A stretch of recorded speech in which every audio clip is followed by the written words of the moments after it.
राजस्थान के अलवर में दिव्यांग नाबालिग बच्ची से रेप और बर्बरता के आरोप को लेकर राजस्थान की गहलोत सरकार सवालों के घेरे में है। घटना के 4 दिन बीत चुके हैं। मुख्यमंत्री अशोक गहलोत ने इस मामले पर चुप्पी तोड़ी है, राजनीति न करने की बात कही है, लेकिन मामले के आरोपी अभी भी फरार चल रहे हैं।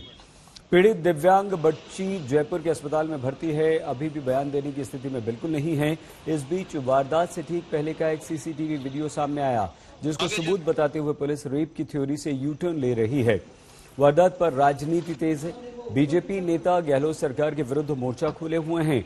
बीजेपी नेताओं का एक दल आज अलवर में पीड़ित के परिवार से मिलने पहुंचा। इस बीच कांग्रेस की नेता प्रियंका गांधी ने पीड़ित बच्ची के पिता को फोन किया, लेकिन बीजेपी इस बात को लेकर हमलावर है कि प्रियंका पीड़ित परिवार से मिलने या पीड़ित से मिलने अस्पताल क्यों नहीं पहुंची। राजस्थान के अलवर में दिव्यांग नाबालिग के साथ ऐसी हैवानियत हुई कि देखने सुनने वालों की रूह कांप गई। मंगलवार 11 जनवरी को एक बच्ची लहूलुहान अवस्था में मिली। वो फिलहाल जयपुर के एक अस्पताल में भर्ती है। 3 घंटे की सर्जरी के बाद उसकी जान तो बच गई, लेकिन बच्ची की स्थिति बेहद गंभीर है। हैरानी की बात तो यह है कि गहलोत सरकार की पुलिस इस मामले को अलग ही मोड़ देने पर तुली हुई है।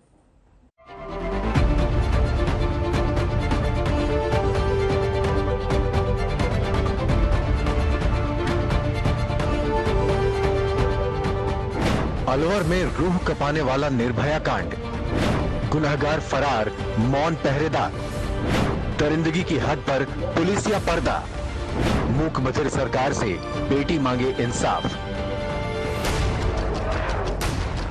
लहूलुहान, मरणासन्न और बेसुध हालत में पहुंचने से पहले अलवर की रेप पीड़ित का ये आखिरी वीडियो है।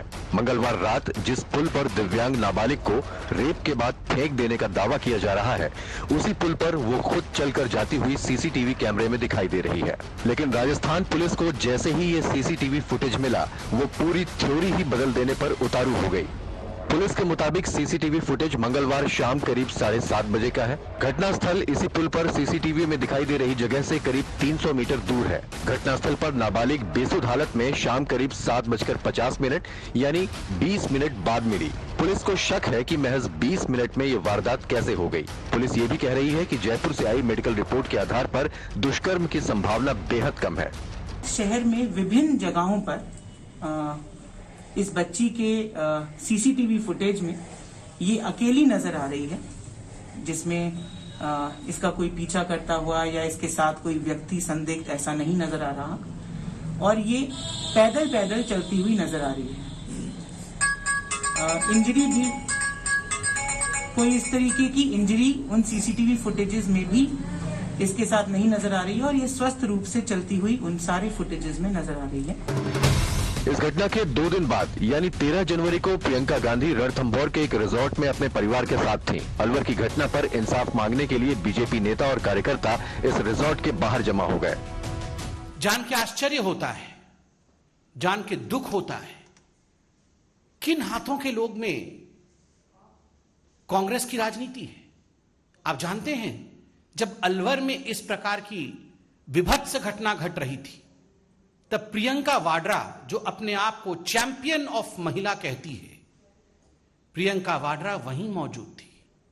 प्रियंका जी का जन्मदिन था। वो अपने पति श्री वाड्रा जी के साथ रणथंभौर की जंगलों में मौजूद थी। बीजेपी कार्यकर्ता चाहते थे कि प्रियंका अलवर चले और पीड़ित की हालत देखें, लेकिन ना प्रियंका रिजॉर्ट से बाहर आई, ना अलवर गई। बीजेपी सवाल उठा रही है कि यूपी में लड़की हूं, लड़ सकती हूं का नारा देने वाली प्रियंका को राजस्थान की लड़कियों की लड़ाई क्यों नहीं दिखती।